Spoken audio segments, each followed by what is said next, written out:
My boyfriend fell asleep, I noticed his phone lighting up with notification after notification. I tapped the screen and found he'd posted an answer under an online thread titled, "How far would you go for the person you loved as a teenager but could never have? I've been in love with my childhood sweetheart for 12 years, but I'm with someone I don't love. My sweetheart had someone she was crazy about. To help her find happiness, I went after the girl her crush liked, my current girlfriend, to get rid of the competition for her. Now she and her crush are about to get married. As for me, she's not the one I'm with, so it doesn't matter who is." That was when I realized I was the girlfriend he didn't love. My hand shook, and the phone slipped onto the bed. Jacob Harding didn't wake up, but his body shifted toward me on instinct, and he mumbled my name through his sleep. Cindy. The old me might have melted at that. Might have believed he loved me just as desperately. Now all I felt was how absurd it was. I knew who his childhood sweetheart was. Vivian Chambers. She was with Ferdinand James now, a senior from my college years. I'd met Vivian before. Jacob had mentioned her to me, but all he ever said was that they were close friends. As for Ferdinand, he had confessed his feelings to me once, but I barely knew him, so I turned him down. When I later found out Vivian and Ferdinand were together, I assumed it was coincidence. I even wished them well, sincerely. Now I understood it was never coincidence.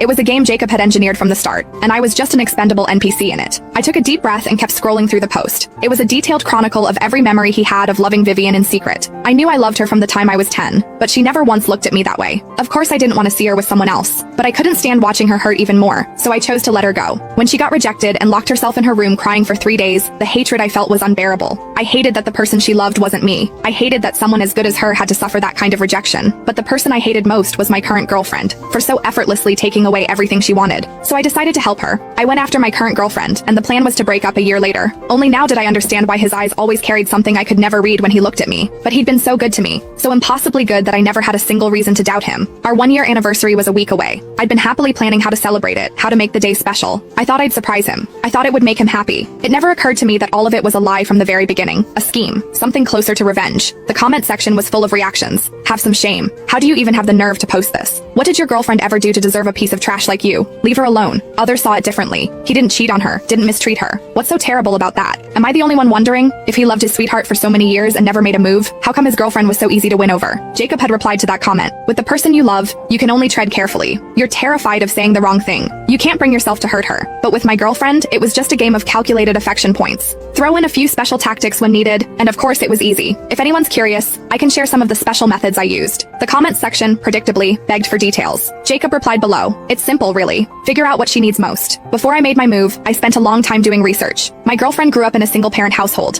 Her family didn't have much money. She was deeply insecure. Plenty of guys on campus were interested in her, but most of them looked down on her because of her background. They couldn't get anywhere near her heart, so I showed up in the place she was most comfortable. Naturally, she let her guard down. I remembered how I'd met Jacob. It was at the tutoring center where I worked part-time. My family didn't have much. My mother raised me on her own, and none of it came easy. After starting college, I refused to be another burden on her.